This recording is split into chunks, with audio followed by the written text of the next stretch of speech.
MLC కవితకు బెయిల్ను సంపూర్ణంగా స్వాగతించారు మాజీ ఎమ్మెల్యే నన్నపనేని నరేందర్. ఎలాంటి తప్పు చేయని కవితమ్మను అనవసరంగా కేసులో ఇరికించారని ఆగ్రహం వ్యక్తం చేశారు ఆయన. ఈ మేరకు నరేందర్ ఆధ్వర్యంలో వరంగల్లో బీఆర్ఎస్ శ్రేణుల సంబురాలు మిన్నంటాయి.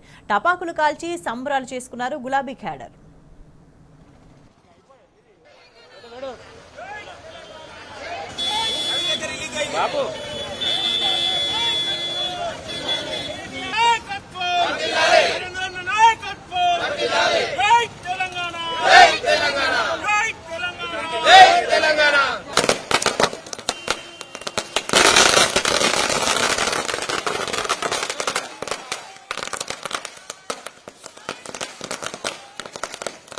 ఈరోజు సుప్రీంకోర్టు జడ్జి గారికి ఫస్ట్ మా యొక్క వందనాలు.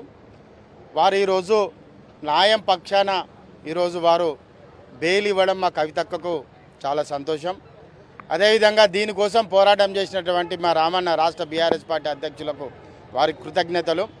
మా సోదరి కడిగిన ముత్యంలా ఈ కేసులో వస్తుందని చెప్పాము. మొదటి అడుగు ఈరోజు పడ్డది. వారికి బెయిల్ ఎందుకు ఇవ్వకూడదు, మీరు ఎందుకు తచ్చాడుతున్నారని చెప్పి ఈడీని ఇవాళ చీఫ్ జస్టిస్ సుప్రీంకోర్టు గారు ప్రశ్నించి ఈరోజు బెయిల్ మంజూరు చేయడం జరిగింది.